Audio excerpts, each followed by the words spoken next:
बानी ए जानू हम ससुराल अब नहीं गली तोहार दाव। अच्छा सुनो जत बानी ए जानू हम ससुराल अब नहीं गली तोहार दाव। अब पिया ही दहिया जुड़ाएगा। हाँ तो सुना भतार जब लतियाएगा हर का याद आएगा। भतार जब लतियाएगा तो नहीं हर का याद आएगा।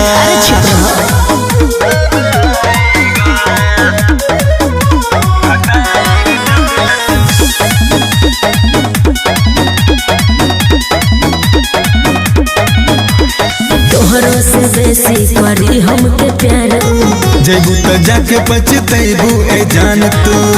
अरे हमरा से बेसी ना करी हो। तोहरो से बेसी करी हमके प्यार जेबू तो जाके पछतैबू ए जान तू। सब सोचल उहे श्रद्धा पुराएगा। भतार जब लतियाएगा तो नहीं हर का याद आएगा। भतार जब लतियाएगा तो नहीं हर का याद आएगा। ऐसे मत बोलो।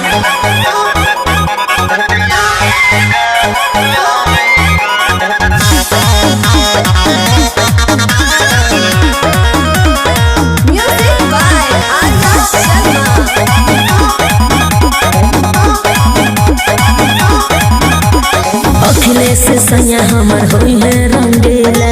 रोज कुतैबू दिमाग होई ढीला।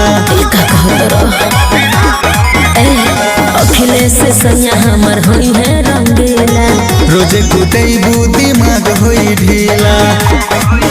ए महेश सैया ना दिल को दुखाएगा। भतार जब लतियाएगा तो नहीं हर का याद आएगा। भतार जब लतियाएगा तो नहीं हर का याद आएगा।